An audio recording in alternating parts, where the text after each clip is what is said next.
지난 시간에 사운드 인슐레이션 of 멀티 엘리멘트 파티션에서 여러 경로 벽이 여러 부분으로 되어 있을 때, 또는 뭐 꼭 벽이 아니더라도 옆방에 소음원이 옆방에 있다. 그러면 우리 방으로 원하지 않는 소리가 침투하는데, 이 벽과 유리창, 이거가 우선 뭐 여기 구조 보면 그렇게 되겠고, 그런데 또 이 위로 또 다른 구조물로 해서 전달돼 가지고 고체음으로 전달돼서 오는 여러 경로가 있는데, 우선 이 격벽의 엘리멘트에 대한 차음 성능이 있으면 그건 계산하기가 쉽죠. 그런데 저기서 위를 통해서 이렇게 와서 일로 온다. 그런 거는 어떤 이 데이터와 경험과 그런 걸 합해서 모델링을 해서 여러 번 써봤더니 잘 맞더라 하는 그런 걸 이제 그런 데 종사하시는 분이면 자기만의 그 경험 데이터와 그런 걸 가지고 좀 가지고 있으면 좋죠. 결론 뭐 한마디로 말씀드리면 이런 모든 경로를 전부 멀티 엘리멘트라고 할 수 있고, 그걸 간단히 그냥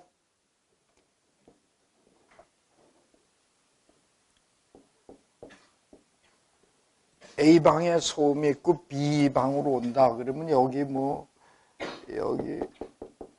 멀티 엘리멘트 이렇게 여러 엘리멘트로 나누면 일단 이 파워가 이쪽 벽의 면적으로 배분되죠. 그래서 이 P1이 여기 P1이 최종적으로 이 P2로 얼마만큼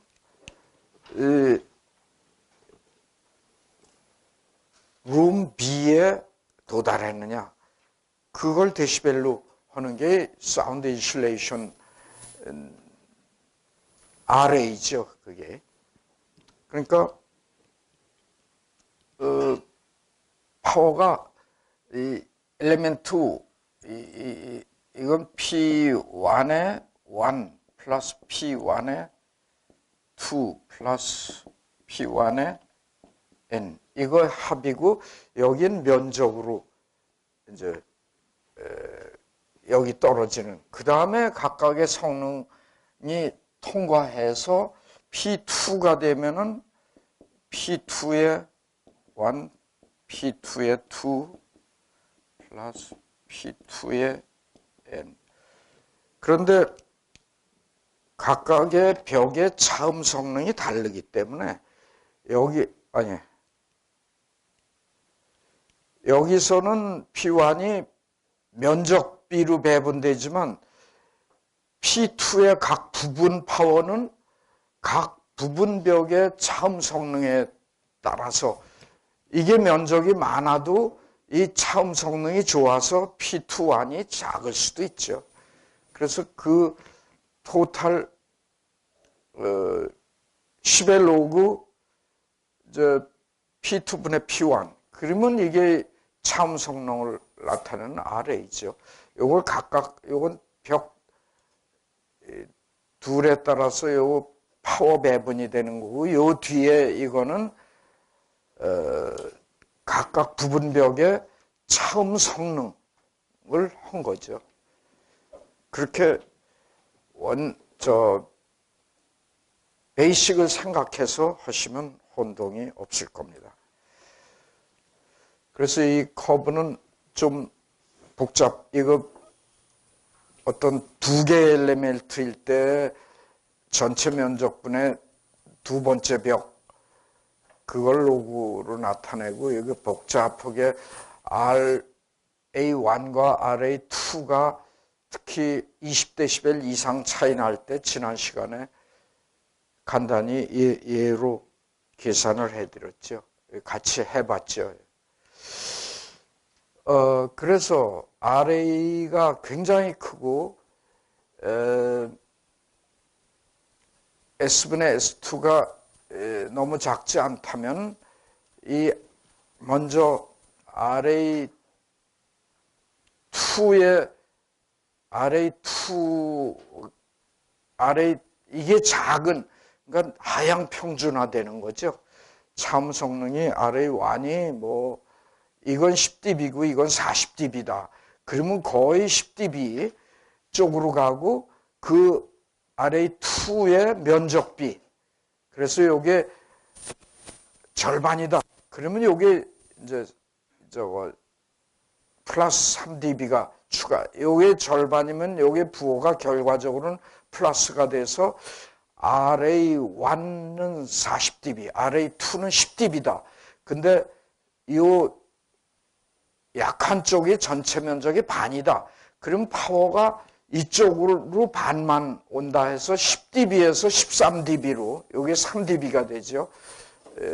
요게 마이너스 3dB인데 플러스가 돼서, 그래서 전체는 나쁜 쪽에 하향 평준화가 되면서 그거의 면적비만 되죠. 만일 이게 약한 쪽이, 이게 40dB고 이게 10dB인데 그 유리창이, 예를 들어서 이 벽이 40dB 차음 성능이고 유리창은 10dB밖에 안 되는데 유리창의 면적이 10분의 1밖에 안 된다. 그러면 요게 10dB가 되고 10분의 1에서 요게 10dB가 추가돼서 20dB가 되는 거죠. 그러니까 면적이 작으니까 그만큼 요 두 개 중에서 여기에 떨어지는 파워 자체가 10분의 1밖에 안 되니까. 그리고 10dB에 비해서 이쪽 40dB는 거의 완벽하게 잡혀오기 때문에 파워가 이쪽으로 안 온다. 이렇게 생각하려는 거죠. 이런 경우에 이제 암산으로도 쉽지요. 그 다음으로 가서 이제 단일 격벽의 차음, 그거는 처음에 그 메디움이 1, 2로 바뀌어 있는 경우에 반사와 투과 법칙하면서 그 다음에 단일 면적당 질량이 뭐 M 프라임 또는 로 S 이거에 대해서 했는데 다시 한번 그걸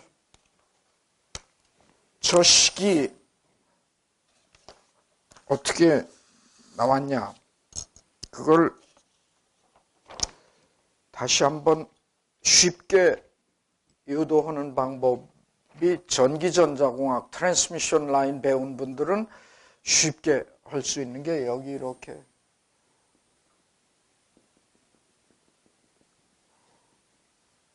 단위 면적당 질량 M'이고 여기 똑같이 G0면 이쪽에서 입사파가 들어온다 그러면 트랜스미션 라인으로 해서 트랜스미션 라인의 특성 임피던스 G0인데 요건 인덕턴스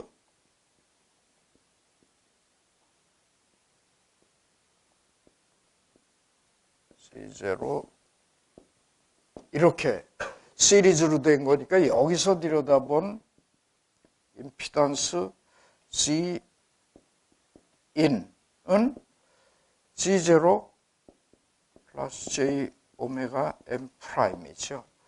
그러니까 반사의 법칙은 R은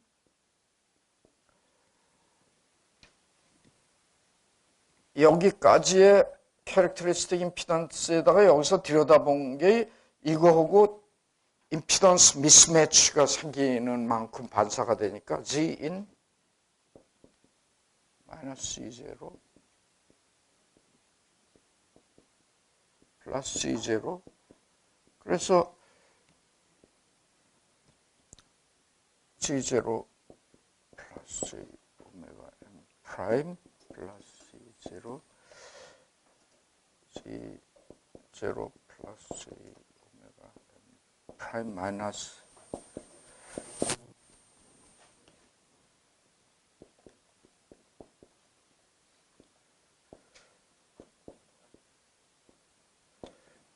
이렇게 반사계수를 그냥 이 PI, PR, PT 해가지고 바운더리 컨디션을 해서 여기에서 음압의 차이가 이걸 가속한다. 그리고 이 바운더리에서 입자 속도는 같다. 그렇게 해서 해도 이거 나오고, 그냥 그 음향학과 전자기학의 트랜스미션 라인 배운 거를 해서 그냥 유도해도 되고, 결과는 똑같죠. 여기서 이제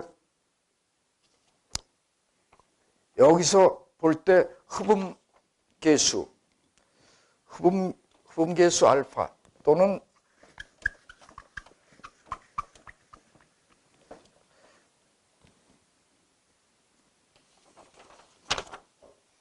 그때 배우기를 알파는 왼쪽에서 볼 때 흡음됐다고 느껴지는 거죠. 오른쪽으로 빠져나간 그 인텐시티에 비이죠. 1-R의 제곱이니까 R의 제곱만큼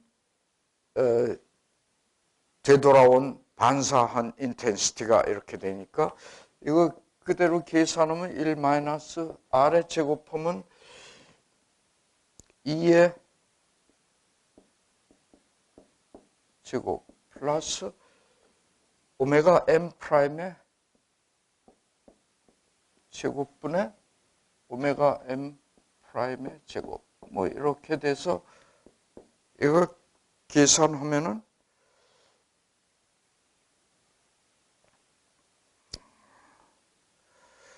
계산해서 다 이거 정리하면은 이렇게 돼요. 1 플러스 오메가 m 프라임의 2 제곱 이렇게 되죠. 로우 패스 필터가 된다고 그랬죠. 그런데 사운드 리덕션 인덱스, 그러니까 사운드 리덕션 이 오른쪽으로 말하자면 사운드 리덕션 인덱스는 RA는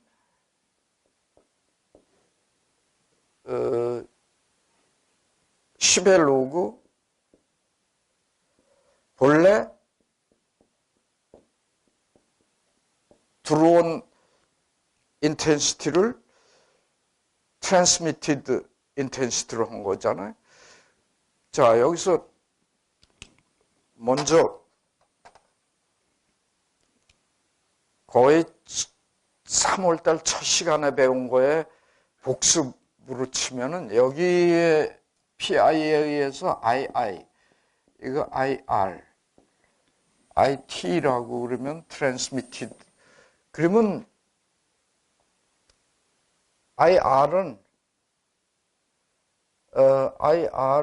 II의 R의 제곱 II 이렇게 되죠.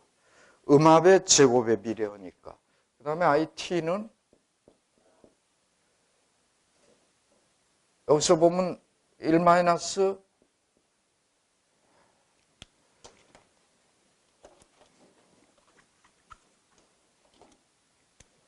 들어온 거에서 반사한 인텐시티 빼면 되니까 II의 1 마이너스 R의 제곱이 되고 이건 지금 알파의 II. 지금 우리가 흡음률이라는 거 오른쪽으로 빠진 거니까. 이렇게 되죠. 그러니까 여기 이게 10의 로그 알파분의 1이 되죠. 여기서 보면은. 그래서 맨 먼저 거의 3월달 초반에 배운 게 그대로 여기 적용이 돼서 이건 그대로 여기 계산한 거 그대로 해서 여기까지 RA가 알파 분의 1이니까 이거의 역수니까 뭐 이렇게 해서 10의 로그 1 플러스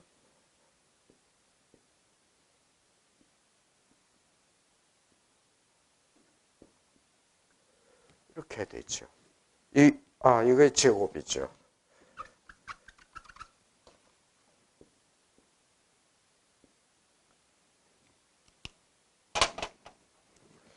식이 그대로 똑같죠.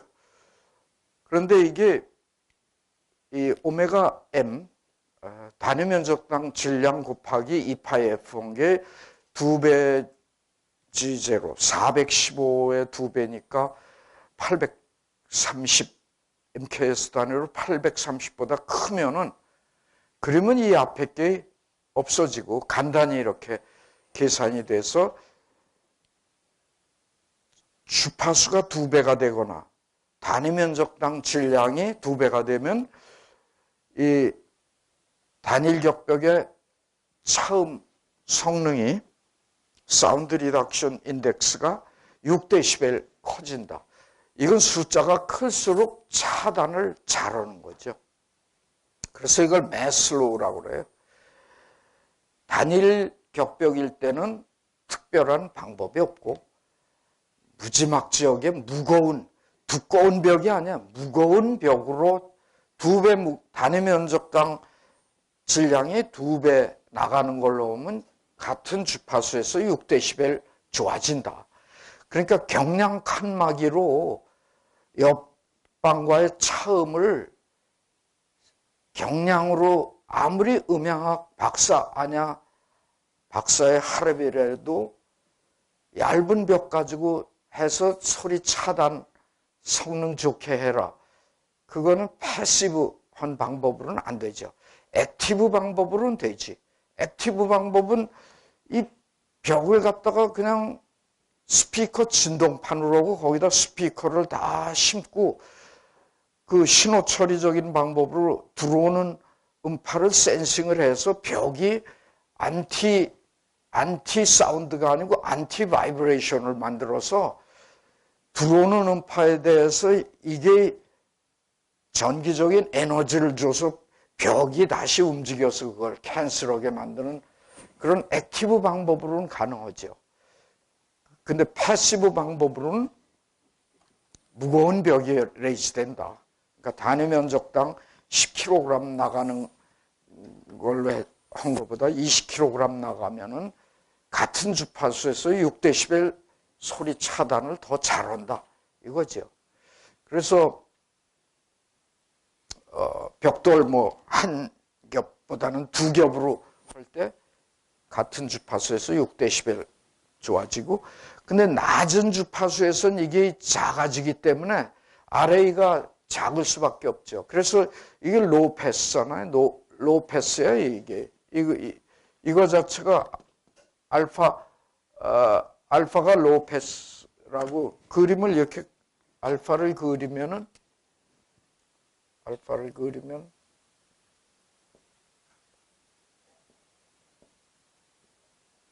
이렇게 돼서, 그러니까 알파는 저쪽이 소음인데 소음 있는 방인데 우리 방까지 넘어온 거죠. 그게 로우 패스가 돼서 옆집 소리가 웅성웅성 거리는 게 이 낮은 주파수에서는 소리의 차폐가 안 되기 때문이죠. 그래서 예를 들어서 문 같은 게 아주 취약한 그런 문하고 창문, 이런 천정으로 플랭킹 사운드 트랜스미션 말고 격벽에서는 창문이나 문이 이런 30cm 콘크리트 벽 그런 거에 비해서 질량이 적게 나오기 때문에 약하지요. 문 보면 우리나라 문 많은 경우에 나무 프레임으로 하고 얇은 베니어판으로 양쪽 해놓고 텅 비었죠. 제가 태권도 무단자인데 제가 주먹으로 해도 퍽 나가는 문들 있죠.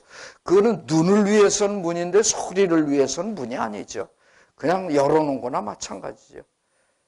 그래서 방송국 스튜디오 같은 거 문을 만들 때 꼭 돈을 많이 들여야 이 단위 면적당 질량을 높일 수 있는 게 아니에요. 가장 싸게 꼭 뭐 대리석이나 또는 뭐 금속 중에서 백금이나 금이 비중이 높다고 철판보다는 백금, 아니 금 매시브한 이런 걸로 문을 하면 물론 철보다 비중이 막 3배 가까이 되니까 좋긴 좋겠지만 그거는 뭐 아라비안 나이트에 나오는 무슨 황금을 좋아하는 페르시아의 황제 이런 사람이나 생각할 수 있는 거고, 제일 싸게 단위 면적당 질량을 높이는 법, 저 차음문에 대해서 혹시 아시고 계신 박경수 박사는 가만히 있고 아시는 분 계세요? 뭐 여기 강의 오셨는데 몇 개 그래도 가지고 가셔야지.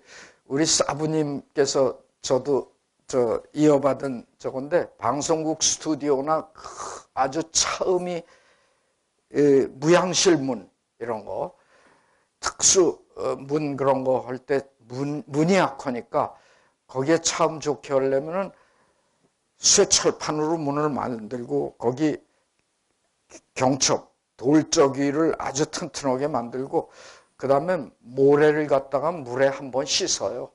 왜냐하면 그 부식되는 불순물 뭐 바닷모래인지도 모르고 그러니까 모래를 씻고 그걸 철판에다 말려 습기를 없애게.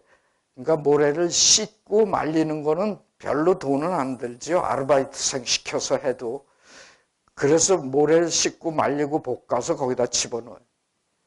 그러면 단위 면적당 질량을 높이는데 가장 싼 방법이고, 그리고 나중에 고체, 이 모래라는 게 고체 결정하고 달라서 또 추가로 좋은 점이 코인시던스 같은 게 잘 안 일어나고 모래 안에 입자가 진동하면서 그냥 손실을 많이 일으켜서 예를 들어서 물론 거기 이제 철판은 할 수 없이 그 치면은 쨍하겠지만 철판을 제외하고 만약에 100% 모래를 그냥 요 최소한의 본딩 에폭시 요 모래 입자 사이에 조금씩 해서 그렇게 붙어 있다. 그걸 해머로 쳤을 때 쨍 소리가 날까요? 절대로 안 나지. 푹 소리가 나지. 그만큼 손실이 많다는 거예요. 고체 전달에 대해서 손실도 많기 때문에 철문에다 모래 볶아서 집어넣으세요. 저한테 뭐 특허료 안 내고 많이 퍼뜨려도 좋아요. 뭐 돈 많이 내고 배웠으니까 나만 알아야지. 뭐 그것도 좋긴 좋지만 또 뭐 배운 걸 많이 퍼뜨리는 건 나중에 복 받을 일이죠. 성경 말씀 많이 전도하고 다니면 또 나중에 천당 간다는데, 성경 말씀도 옳지만 여기 싸게 차음을 하는 모래를 볶아서 넣으라 하는 그것도 다른 동료들한테 알려줘서 뭐 괜히 필요 없이 돈 들일 이유가 없잖아요. 그래서 그걸 알려드립니다. 그 다음에 그래서 매슬로우를 그래프로 그린 거예요. 이거 주파수에 따라서 또는 오메가. 근데 요 뒤에 걸 그린 게 아니라 요 앞에 걸 그린 거죠. 이 앞에 텀도 있죠. 그래서 요 파랄렐하게 이렇게 가는 건 뒤에 부분이고 여기가 앞에 1 때문에 요걸 다 그대로 계산한 것 때문에 그렇죠. 그래서 보시다시피 같은 주파수에서 뭐 여기 5천에 여기선 조금 다르지만 여기서 여기 이 저 2배면 6데시벨 그게 여기서 이렇게 뛰는 거고, 이쪽은 저 주파수가 2배면 또 6데시벨 좋아지는 그런 그래프죠. 단위 면적당 질량으로. 그러니까 낮은 주파수는 1평방미터에 100kg 해도 50Hz에서는 차음을 뭐 20, 여기가 25, 뭐 30, 30dB 조금 넘겠군요. 그 정도밖에 차단을 못하고, 높은 주파수로 가면은 그 차단이 좀 쉽죠. 그런데 단일 격벽이 매슬로우를 따르는 건 아니고 실제로 보면 그거보다 나빠져요. 이게 매슬로우고 이건 주파수고 이제 차음 성능을 나타내는 사운드 리덕션 인덱스인데 일로 가야 될 텐데 이렇게 해서 이렇게 가요. 여기 크리티컬 프리퀀시가 생겨. 그게 왜 그러냐면은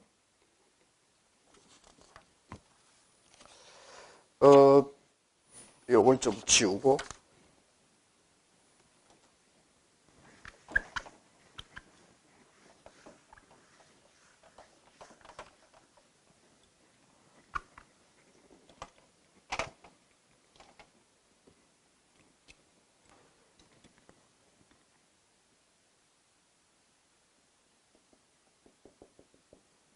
이쪽 방이 소음을 발생하는 방이에요. 그런데 이제 어느 이쪽 방에서는 디퓨즈 필드이기 때문에 소리가 전파되는 방향이 골고루 분포되어 있다고 보면 되죠.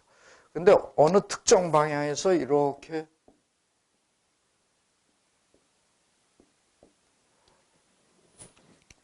근데 이게 뭐 베니어판이다 또는 뭐 콘크리트 벽일 수도 있어요.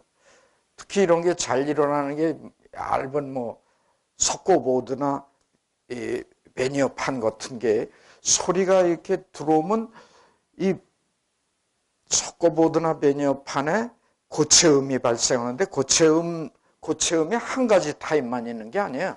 그 중에 밴딩 웨이브가 있는데 이렇게 굽힌 파지요. 밴딩 웨이브가 발생해서 여기에 뭐 이 음파가 와서 이렇게 동시에 이렇게 됐다. 이쪽은 이렇게 됐다. 그러니까 이 굽힘 밴딩 웨이브의 파장이 람다 밴딩 웨이브, 람다 B. 그리고 이 왼쪽에 공기 중에 이 저거는 여기서 여기가 공기 중에 람다.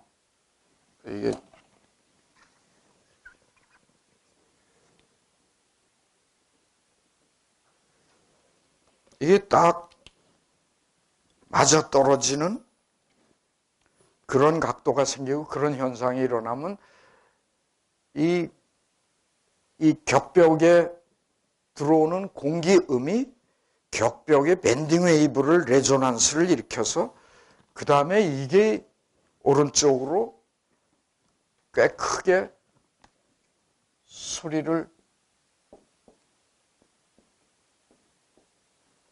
뭐 이렇게 그렸지만 꼭 이렇게 방사되는 건 아니고 어떻든 여기서 발생해서 이 오른쪽에 큰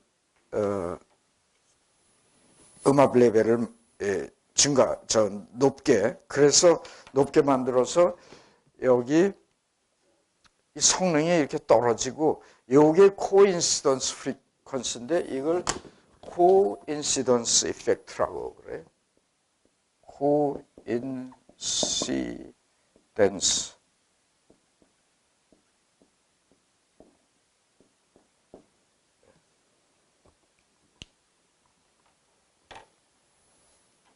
그래서 그 마테리얼의 밴딩 웨이브와 이 음파의 파장과 입사각의 각도 0도에서 90도 사이에 이런 게 일어나면은 그 주파수에서 참 성능이 굉장히 나빠지고 그걸 회복을 못하고 결국은 이 위로 뚫고 나오지는 못하고 나빠지는 거죠. 그러니까 여기 매슬로우는 단일 격벽에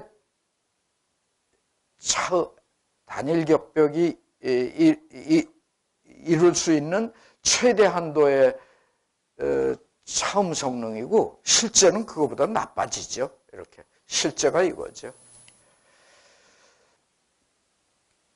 그래서 몇 개 이 크리티컬 프리퀀시가 나와요. 유리 0.4cm니까 4mm짜리 유리면 2450Hz에서 코인시던스가 일어날 수 있어요. 또 칩보드 패널 약 1cm짜리는 4000Hz, 집선보드 8cm짜리는 370, 이 벽돌 12cm 두께는 180, 콘크리트 24cm는 65Hz에서 일어나가지고 이런 걸 가급적 그러니까 이 독일에서 저 실험을 했는데 저 음향학 실험 중에 이 단일 격벽에 처음 실험을 했어요. 조교들이 큰 박스를 만들어 놓고 거의 사람이 거의 들어갈 수 있을 정도로. 그 다음에 중간에 격벽 샘플을 바꿔가면서 여기 마이크로폰 설치하고 이쪽 설치하고 그래가지고 실험을 하는데 이 플랭킹 사운드 트랜스미션 때문에 실험 이론치하고 잘 맞지는 않지만 실험이 되긴 되는데 그중에서 재미있었던 게 베니어판을 똑같은 두께를 그냥 넣었을 때 차음 성능하고 베니어판을 가로 세로로 이렇게 홈을 팠어요. 이게 베니어판 두께라면 공작 칼로 이렇게 같은 두께로 일부분을 홈을 파서 마치 밭에 또랑 내듯이 쫙 거기 이쪽으로 딱 했는데 그거를 바꿔 끼니까 차음 성능이 오히려 좋아져. 대부분의 주파수에서. 그런 실험을 실제로 하고 재밌다. 그게 뭐였냐면은 이거예요. 이 베니어판에다가 홈을 파한 거는 베니어판의 밴딩 스티프니스를 덜 뻣뻣하게, 그러니까 스티프니스가 작아진 거예요. 플렉시블하게 바꾸니까 이 코인시던스 프리퀀시가 이 위로 올라가 버렸어요. 위로 올라갔어. 그래서 이 밑에 매슬로우를 따르는 주파수 범위가 더 넓어진 거예요.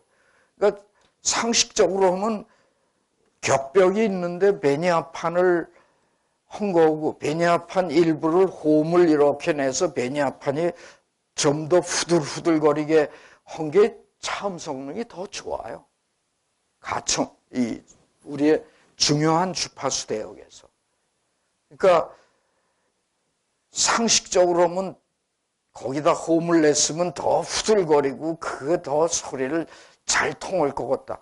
그거는 상식적인 음향학이고 제대로 배우는 계산해서 논리적으로 하는 데서는 이게 위로 올라가서 이걸 밑으로 내리는 거는 좋지 않죠. 가급적 위로 올리면은 매슬로우를 따르는 그 공간이 넓어지죠. 범위가 넓어지죠. 직접 그 음향학 실험을 뭐 열 몇 가지를 했는데 12가지인가 15가지인가 했는데 아직도 그때 그 음향학을 배우는 도중에 이제 하는 실험치고 아주 지금까지도 굉장히 재미있다. 그런 경험을 한 그게 생각이 나네요. 코인시던스 이펙트가 그 성능을 저하시킨다. 그걸 알아두시고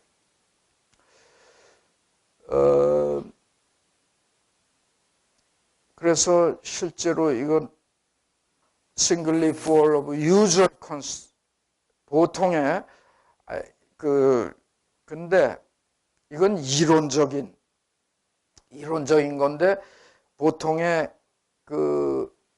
측정하면 이 코인시던스가 손실 때문에 그 레조넌스의 피크가 이 밑으로 큰 것보다 이렇게 해서 거의 이제 파랄렐하게 이건 실제로 측정한. 근데 여기 킬로그램 퍼 스퀘어 미터 제곱이 여기 빠진 것 같으네요. 단위 면적당 질량이니까 당연히 보통의 단일 격벽의 사운드 리덕션 인덱스 실제로 측정한 그 예를 보여주고 있고, 다음에 이제 이중격벽이에요. 이중격벽은 벽이 하나 있고 중간에 공기층이 있고 또 벽이 하나 있어요. 이걸 등가로 하면 이 질량 벽은 인덕탄스로 표시하고 이거는 그러니까 탄성 계수의 역수, 탄성 컴플라이언스, 이거와 이거가 이렇게 되어 있고 이게 M2고 여기 오른쪽은 무한 메디움이다, 공기다. 그래서 G0. 이렇게 해서 이 회로를 해석하면 되는데, 이 회로가 요 하나로 하면 로우 패스 필터죠. 왜냐하면은 전기적으로 보면 여기 전압을 가해줬을 때 주파수가 높아지면은 인덕탄스가 커져서 전압이 여기에 걸리는 전압이 작아지죠. 그러니까 저거를 이렇게 생각하면 돼요.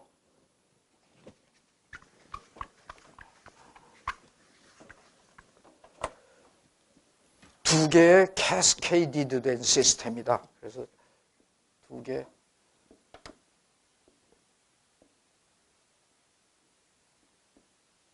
또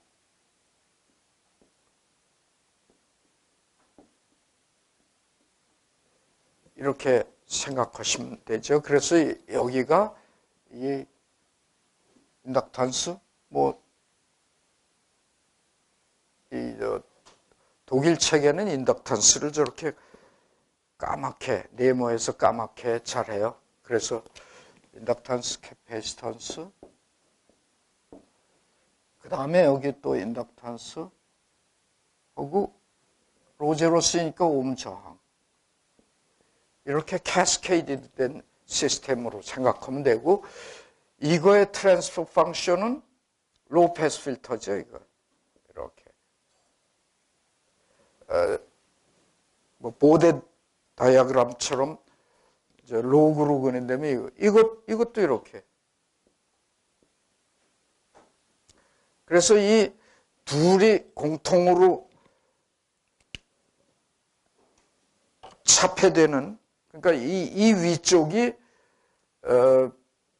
이 이중격벽을 활용하는 거죠. 그래서 이 특정한 이 첫 번째 그 크리티컬 내지는 코인시던스 첫 번째 크리티컬한 데까지는 6dB per 옥타브가 되죠. 이 둘을 아주 낮은 데서는 매슬로 이중격벽의 질량의 합에 해당하는 단일벽이라고 생각하면 돼요.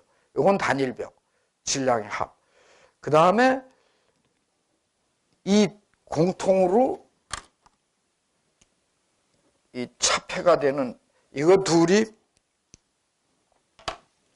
겹쳐지는 범위는 이 캐스케이드 된 로우 패스 필터의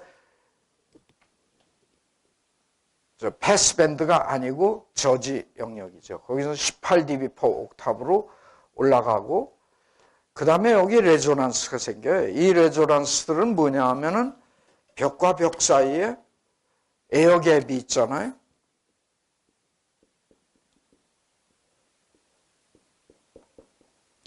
여기에 스탠딩 웨이브가 생기는 거예요. 여기 스탠딩 웨이브니까 음압으로는 이렇게 음압의 절대값은 이렇게 되고, 딱딱하니까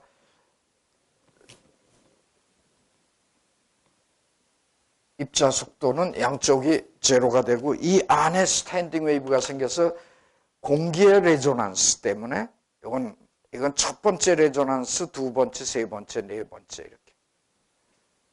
이걸 로그 눈금으로 그렸기 때문에.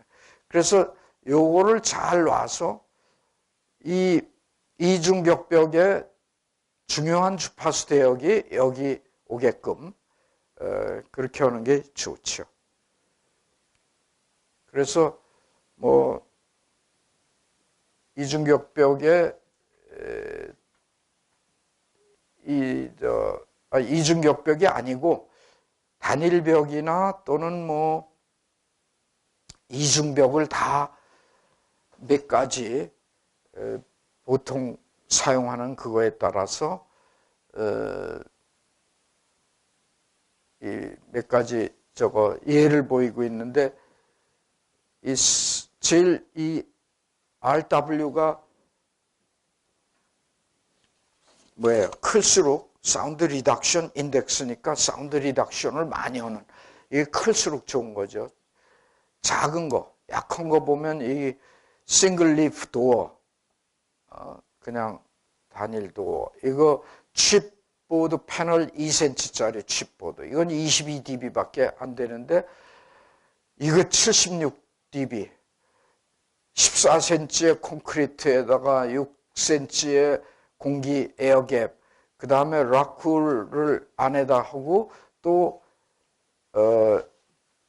12cm 콘크리트 그런 거 하면 76dB 76dB라는 거는 우리가 상식적으로 생각하면은 대체적으로 전 주파수 대역에서 76dB 소리를 잡혀온다. 근데 500Hz 부근에서는 거의 이제 76dB로 생각하면 좋죠.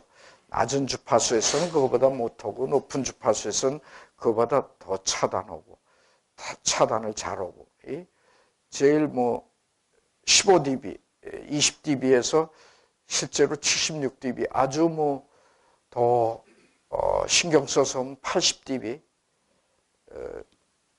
사운드 리덕션 인덱스를 80dB 이 정도 도달할 수 있죠. 그 다음으로 가서 이제 충격음의 차음인데 임팩트 사운드 인슐레이션 특히 아래 윗집에 지금 층간소음 우리나라에 아주 지금 강조 주간이에요. 강조 주간이 조금 지나간 것 같아.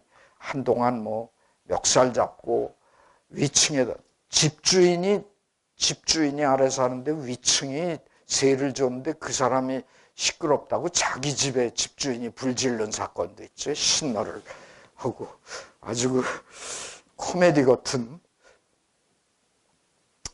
임팩트 사운드 인슐레이션은 지금까지 했던 건 에어보온 사운드 인슐레이션이죠. 공기음의 차음인데 지금은 충격음의 차음이고 충격음은 주로 위에서 두 가지예요. 서양에서는 여자 하이힐 따각따각따각 그 다음에 동양에서는 애들이 쿵쿵 서양에서 왜 따각따각이냐 우리는 현관 들어올 때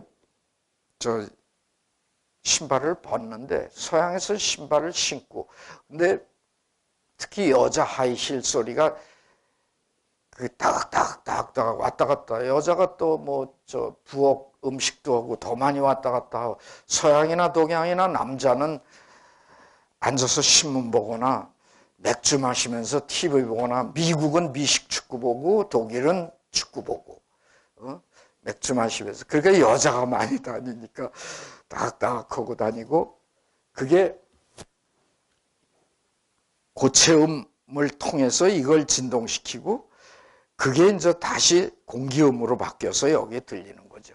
물론 직접 이게 진동하는 거 이외에도 이쪽으로 플랭킹 트랜스미션에서 이쪽으로 해서 가는 것도 물론 있지만 주는 뭐 여기가 되겠죠. 그리고 또 하나는 애들이 쿵쿵거리는 거. 애들 쿵쿵대는 거. 이 두 가지가 문제예요. 그래서 측정법도 서양의 본래 먼저 생긴 ISO 스탠다드는 스탠다드 태핑 마신이 있어요. 두드리는 기계. 위층에서 스탠다드 태핑 마신 해머가 4개가 있는데 그 질량이 얼마나 가고 그 주기를 얼마마다 이게 두드려 하는데 그게 이 하이힐 소리 대각대각 하는 걸 모사해서 스탠다드 태핑 마신이 있어요. 옛날에 제가 독일 연구소에 있을 땐 태핑 마신이 노골적으로 다다다닥 하는 게 보였어. 근데 지금은 그런 건축 음향하는 분들이 태핑 마신 사면은 속이 안 보이고 딱 밀폐된 것 같다 놓으니까 재미가 없어. 옛날은 다다다닥 하는 게 그대로 측정하면서 그거 두드리는 거 보고 했는데 지금은 깔끔하게 딱 이렇게 포장돼서 속이 어떤지는 일체 그 안에 별거 없는데 지네 회사 비밀이 거기 있는 것도 아니고 어떻든 시대사조가 말끔하게 그렇게 해서 그걸 두드려서 밑에서 규정된 방법으로 사운드 레벨을 측정해서 그 레벨이 작아야지 좋은 거지. 그 레벨이. ISO 스탠다드에서는 그렇게 서양 사람들이 했는데 나중에 일본 학자들이 우리 일본 애들은 한국 애들보다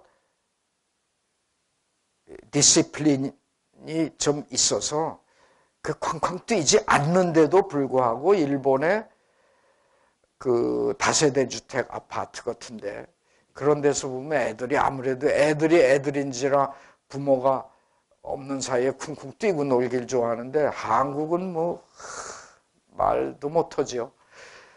어떻든 한국 학자가 그걸 주장해야지 되는데 한국이 음향학의 후진국인지라 한국 학자가 하지 않고 일본의 건축음악 하는 분들이 애들 뛰는 걸로 해가지고 밑에서 측정해야지 된다. 그래서 타이어를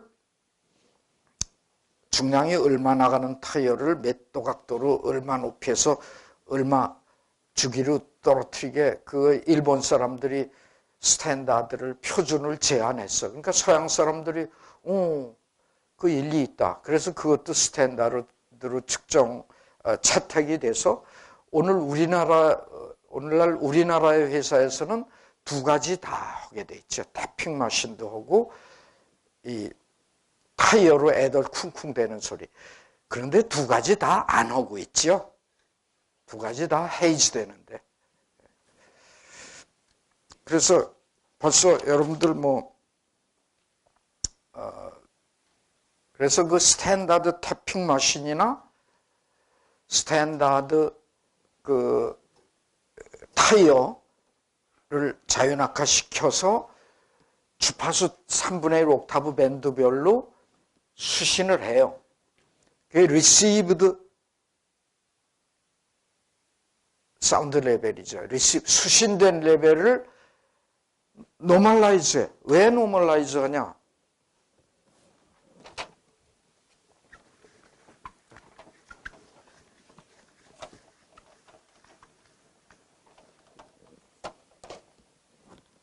그냥 제가 늘 얘기하는 게 공식은 외우지 마십시오. 그냥 생각을 같이 하십시다. 그거예요. 왜 노멀라이즈가 필요하냐면 여기 위에 쿵쿵거려요. 그런데 이 문제는 우리나라 환경부는 얼마 전에 층간소음 기준을 마련해서 발표했어요. 근데 그게 법적인 규제도 없고 그냥 그 정도면은 오늘날 우리나라의 기술 수준이나 우리나라 아파트에서 그 정도보다 성능이 좋으면 좋은 거고 그 정도에 우리가 와 있다는 그런 선언적인 의미밖에 없어. 그래서 제가 가만히 듣고 참 웃긴다 그랬어요. 근데 EU에서는 유럽에서는 이걸 측정을 한다. 그래서 LR이 어느 집은 50dB고 어느 아파트는 A 아파트는 50dB고 B 아파트는 60dB다. 그러면 50dB가 좋은 거죠. 리시브 왜냐하면 위에서 소음은 태핑 마신이나 스탠다드 그 타이어는 똑같은 충격음을 발생했으니까 똑같은 음에 대해서 밑에 수음실에서 리시빙 룸에서 레벨이 낮은 게 이 바닥에 바닥 충격음 차단이 성능이 좋은 거죠. 그래서 어디서는 LR이 50이고 어디서는 60이다. 그러면 50이 좋은 거죠. 그런데 똑같은 이제 충격음인데 예를 들어서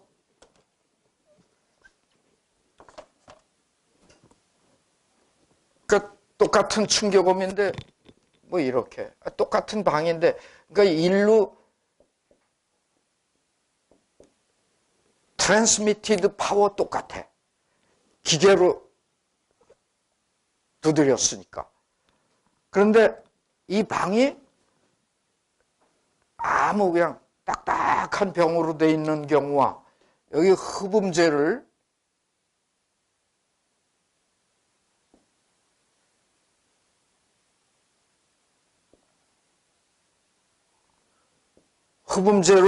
해서 리시빙 룸에 그 등가 흡음 면적을 굉장히 크게 했대 봐. 상식적으로도 이 흡음을 많이 하면 레벨이 내려갈 거 아니에요. 근데 그 사람들의 본래 의도는 요 놈을 바닥을 잘 만들었냐 안 만들었냐 요걸 평가하는 거란 말이에요. 바닥 충격음 성능.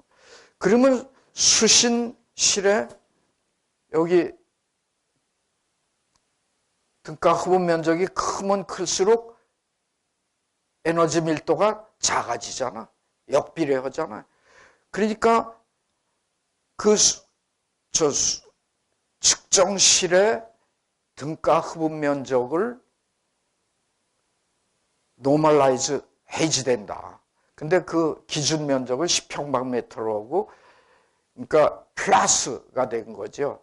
흡음 면적이 예를 들어서 측정된 이거는 똑같지만 흡음 면적이 넓은 거는 거기다 플러스를 해서 이 LN을 그러니까 웨이팅 더 페널티를 줘야지. 흡음 면적이 많을수록 페널티를 줘서 그러니까 이게 결과적으로 이 바닥의 차음 성능의 결과로 나타나는 그 노멀라이즈드 된 이거 정규화된 레벨이고 이건 수신된 레벨이고 수신실의 등가 흡음 면적이 클수록 실제 측정치는 작게 측정되니까 그걸 보상해주는, 보완해주는, 버리라기보다는 이 측정이 실제보다 너무 작게 됐으니까 이걸 정규화하는 그런 식이죠. 요거를 염두에 두시고 또는 저거 제일 오래전에 나왔던 여기 이 식에서 나오는 거죠. 본래 이거 아니 이게 아니고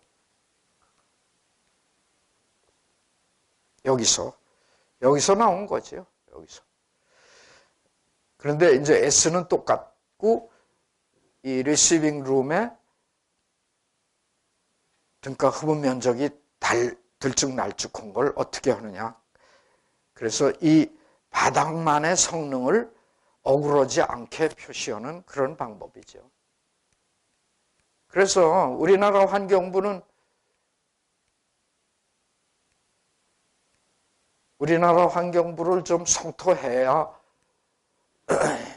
그게 빨리 고쳐지죠. 이렇게 기록에 남는 강의에서 제가 우리나라 환경부를 공식적으로 성토하자면 이 유럽에서는 바닥 충격음 레벨을 측정해요. 그래서 얼마 이하로 내려가야지 되죠. 그렇지 않으면은 건축 시공사 잘못이다. 그래서 시공을 다시 해야지 돼.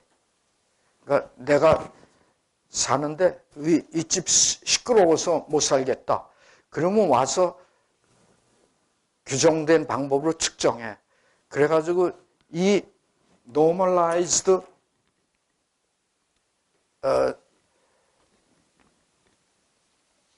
내가 수치도 가져왔는데 여기 있다. normalized 독일의 경우 LN 53dB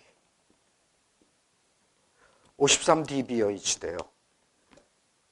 그러니까 그 태핑 머신을 했는데 밑에 방에서 이게 53dB가 아니라 이거. 그러니까 이 리시빙 룸에 등가 흡음 면적을 커렉션을 해서 이게 53dB 이하가 되면 시공사 잘못 없다. 53dB 이상이 되면은 시공사 잘못 있다. 다시 개수 명령 내리든가 손해배상 하든가. 그런데 53dB 이하가 됐다. 그러면 밑에 사는 사람한테 이 바닥 충격음의 성능은 기준을 도달했습니다. 그러니까 이제 윗집에서 뭐 밤 10시 이후에 악기를 연습했는지 뭐 이런 규정이 있어요. 소음을 뭐 언제 일요일은 더 좀 조용해야지 되고 기독교 그런 뭐 풍습에 의해서 그래서 그 시간대에 소음을 내지 않아야지 되는데 그 시간대에 소음 내면 이제 윗집이 문제가 되는 거죠. 소송할 수도 있는 거죠. 그러면 그 시간대 윗집에서도 소음 안 내고 바닥 이 53dB 이하가 돼서 바닥 충격음의 차폐 성능도 도달했고 그러면 밑에 사람한테 참고 사셔야지 어떡합니까? 정 못마땅하시면 숲속에 조용한 데로 이사 가시는 수밖에 없습니다. 그게 절차가 딱 돼 있죠. 근데 우리나라는 절차가 없어. 환경부의 기준이라는 건 이 정도. 근데 그거 안 지키면 어떻게 됩니까? 아무도 뭐 행정소송, 손해배상 거기에 판사가 상식적으로 또는 전문가가 상식적으로 참고할 그런 데이터를 받습니까? 그러니까 책임 한계가 근데 우리나라는 시공사 싹 빠져요. 아래집이 정면 대결해서 멱살잡이 아니면은 뭐 그냥 칼부림 아니면은 방화 이걸로 해결하려고 그러니 그게 참 그러니까 그런 면에서 후진성을 탈피하지 못하고 있어요. 바닥 충격음. 53dB. 근데 유럽에서 보면 독일이 굉장히 까다롭게 53dB고 다른 나라는 포르투갈을 볼까? 제일 좀 유럽에서 어디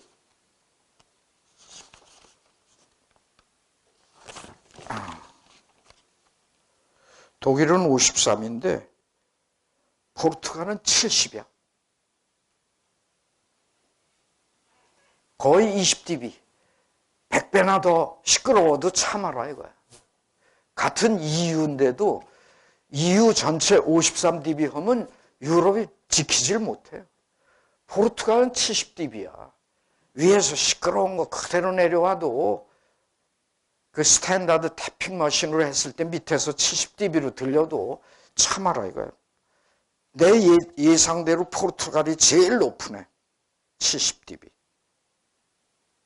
그 다음에 뭐 영국 같은 데서는 유나이티드 킹덤 57에서 64.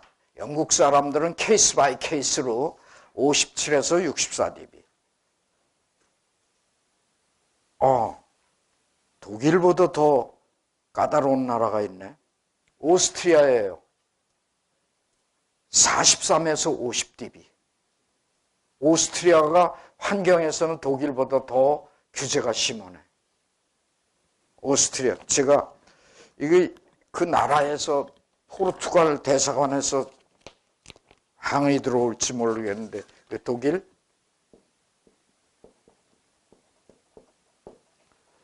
참고로 43에서 50. 오스트리아 70.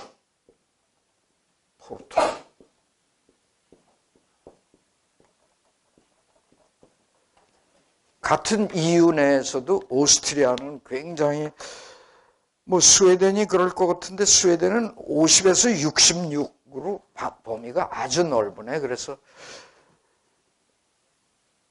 43을 요구하는 건 독일보다도 10dB. 그러니까 요건 어느 경우 뭐 그 종류에 따라서 그런 모양이죠. 포르투갈이 참 그 재정적으로도 힘들고 근래에 가난하고 하니까 할 수 없이 각 나라별로 자체적으로 정하라 해가지고 공표된 그 수치가, 그러니까 weighted receiving room에서 normalized weighted sound 레벨이 LN인데 이거는 수치가 작을수록 좋죠. 근데 먼저 했던 사운드 트랜스미션 클래스 거기서는 수치가 큰 게 차단을 많이 했죠. 여기 이런 거 웨이티드 사운드 리덕션 인덱스가 사운드 트랜스미션 클래스거든. 이게 큰 게 차폐를 많이 하는데 여기선 작은 게 차폐를 많이 하는 거니까 혼동이 되잖아요. 혼동이 되니까 또 이소 스탠다드 하는 사람들이 또 하나 새로 만들었어요. 그 참 혼동된다고 더 복잡하게 또 하나 만들었는데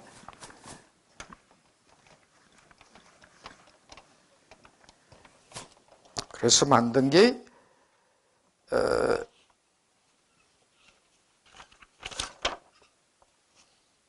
IIC라고 IIC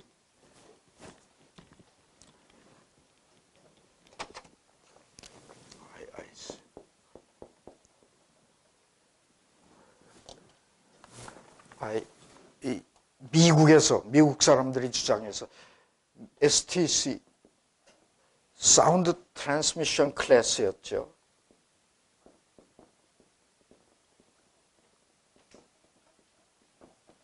클래스. STC가 이게 RN이에요. RW예요. 그러니까 RW가 그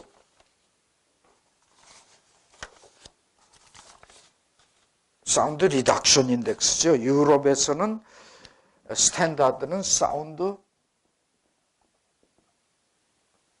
리덕션 인덱스. 그래서 RA 또는 RA weighted 이건데 이거는 공기음에 대해서죠. 공기음. 이건 바닥 충격음.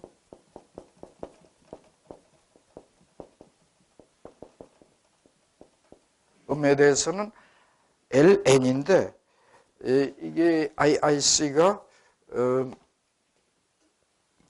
Impact Insulation Class, 임팩트 사운드에 대해서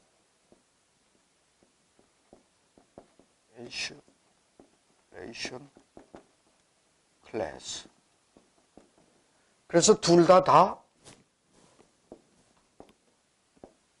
수치가 크면 좋은 걸로 만들려다 보니까 이 IIC는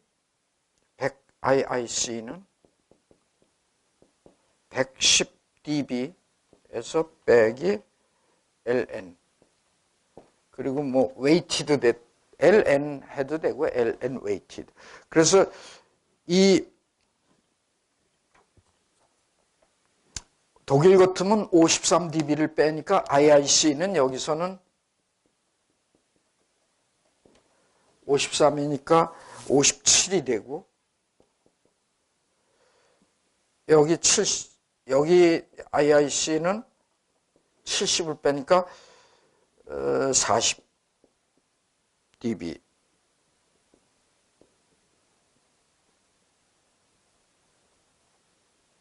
IIC는 아마도 dB를 STC DB를 써도 되고 안 써도 돼. 그냥 IRC 57, IRC 40. 그러니까 똑같이 STC처럼 그 숫자가 높을수록 성능이 좋은 걸로 이렇게 대칭되게 딱 만들었어요. 그래서 STC나 IRC는 본래 미국에서 유래한 그런 크기고,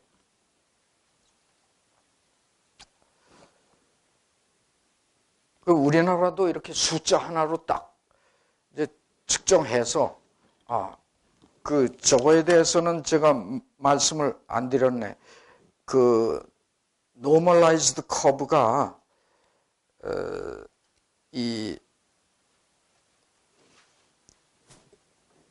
LN을 STC 할 때는 제가 그려줬어요. 저거 주파수 밴드별로. 여기 이제 weighted LN weighted. LN은 각 주파수별로 해가지고 웨이팅 커브를 웨이팅 커브에 피팅을 해야지 되는데, 그거를 조금 알려드릴게요. 웨이팅 커브가 웨이팅 커브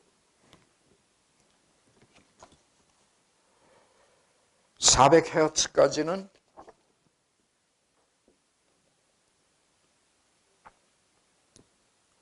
웨이팅 커브 400Hz까지는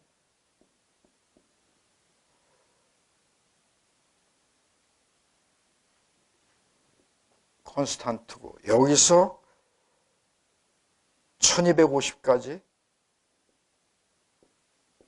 주파수 헤르츠. 밴드별로 이게 몇 밴드냐면 하나, 둘, 셋, 넷, 다섯 밴드예요.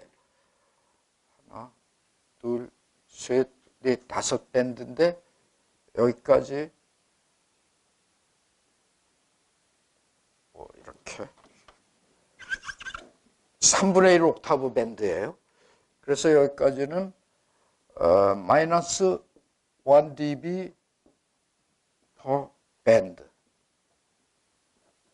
밴드별로 1dB에서 5니까 마이너스 5dB가 되죠. 그 다음에는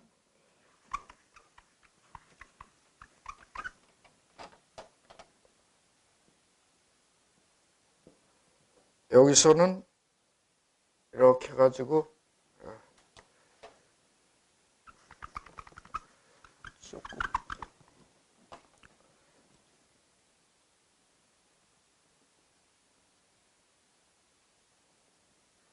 여기 수평이고, 여기서는 3150까지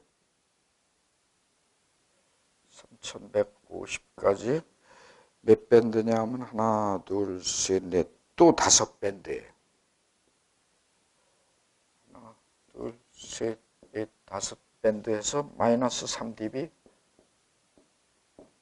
더 밴드. 그래서 각 밴드별로 뭐 이렇게 실제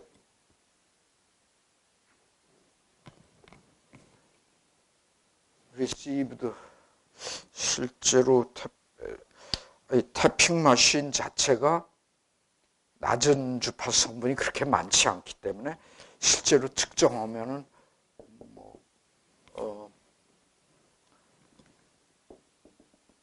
뭐 이렇게 되면 이 스탠다드 커브를 올렸다 내렸다 해서 그 정해진 방법으로 스탠다드 커브를 하고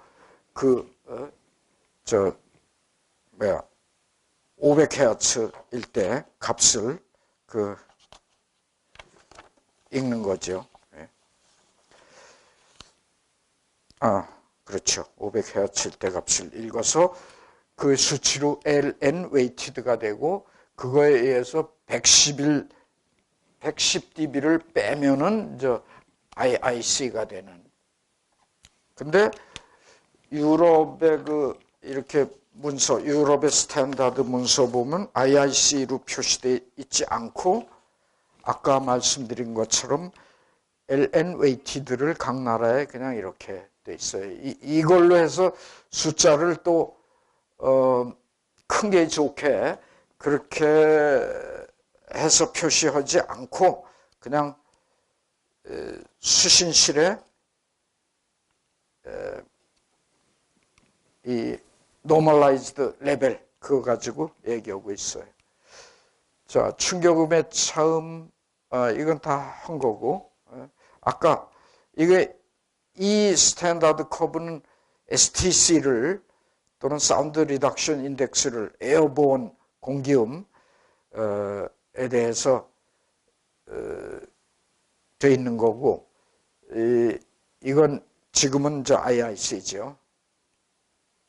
자, 충격음 차음의 개선 상식적으로 floating flow construction, floating flow 그 구조체 중에서 밑에 딱딱한 구조 그 가운데 탄성층 그리고 위에 딱딱한 구조 그게 floating flow죠. floating flow construction이 좋고 거기서 문제가 되는 게 사운드 브릿지다. 사운드 브릿지가 뭐냐 하면은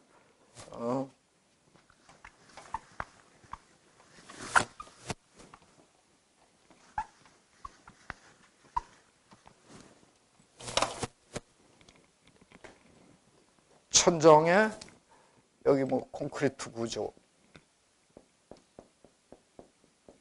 위에 또 뭐 이거 여기 탄성 재질을 이렇게 했는데 중간에 뭐 이런 구조물이 있다든가 뭐 공사가 이런 거 하면 이쪽으로 고체음이 전달된다는 거죠. 그래서 시방서가 딱 있는데 시방서만 중요한 게 아니라 현장에서 이러는 그 기능공들이 깔끔하게 시공을 해야지 된다는 거죠. 시공이.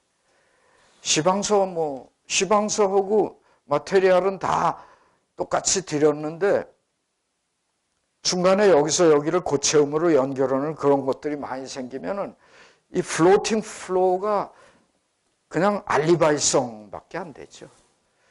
우리나라의 이 소음벽 고속도로 이렇게 가고 시내 보면 알리바이성 소음벽 많아요. 그냥 소음벽을 하면은 방음벽이지 소음벽이 아니라 방음벽 하면은 완전히 다 이렇게 중간에 빈대가 없어야지 되는데 중간에 빈대 많고 또 그 방음벽 꼭대기로 해서 저 방음벽을 낮게 세워가지고 저 위에 층에서는 그냥 소리가 직선 경로로 갈 수 있는데 동네 사람들이 민원을 넣으니까 그 기존의 도로에 할 수 없이 방음벽을 했다. 알리바이성이지. 진짜 이 사람들을 조용히 하겠다 그러면은 더 각도를 줘서 여기 도로, 여기 아파트. 그러면 그냥 이렇게 해가지고는 여기서 이쪽으로 소리가 다 가는 거는 음향학을 안 배워도 알죠. 그러니까 여기를 더 둥글게 해서 충분히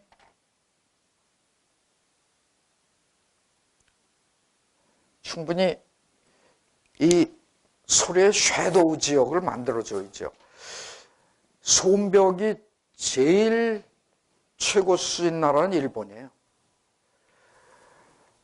제일 형편없는 나라 중에 호주나 무슨 미국 같이 넓은 나라는 제일 형편없어. 우리나라는 중간쯤 돼 있어요. 방음벽이. 일본은 도로를 만드는데 도로 만드는 돈과 방음벽 만드는 돈이 50대 50이 된대요. 거의 어떤 지역에서는. 그리고 도시 같으면 완전히 이걸 이렇게 차폐해야지. 요즘은 간혹 이렇게 서울 근교에 신도시 분당 뭐 이런 거 가는데 보면 여기 이렇게 막혀 있는 데도 있더라고요. 그런데 좀 그러니까 행정 관료나 건설사나 시민들이 그 알리바이성 방음벽 그거는 음향학 교과서 이전의 문제예요. 근데 이런 것도 사운드 브릿지도 그 나라에 그러니까 제일 하향 평준화가 되기 때문에 공사장에서 이러는 인부들의 제일 아래 수준이 그 나라의 건설 후의 퀄리티가 나타나는 거지. 제일 뛰어난 엔지니어가 아니고 제일 꼭 사람이 위아래가 아니라 그 아는 것과 그 다음에 정직하게 시공하는 그 수준. 그래서 왜 이게 없어서는 저 사운드 브릿지는 절대로 만들어서는 안 된다. 이거 건축음향학 강의를 해야지 될 것 같아. 우리나라 층간소음 문제예요. 지금 어떻게 해결하는 게 좋아요? 층간소음 발생하면? 지금 제가 알고 있기로는요. 예. 집주 건물은 그런 기준이 있는 것 같고 있는 거 걷지요, 그것도. 옛날 건물 같은 경우에는 그 동사무소에서 신청을 하면 30만 원인가 내면 와서 측정을 해가지고 측정은 해주죠. 얼마 이상 뭐 소음이 나오면 2층에다가 얘기를 해서 배상을 하든지 이사를 하게끔 하는 그런 조치를 한다고. 이제 약간 그런 쪽으로 가긴 가는군요. 참. 그래요? 가야 할 길은 있으니까. 자, 그럼 좀 쉬었다 하죠.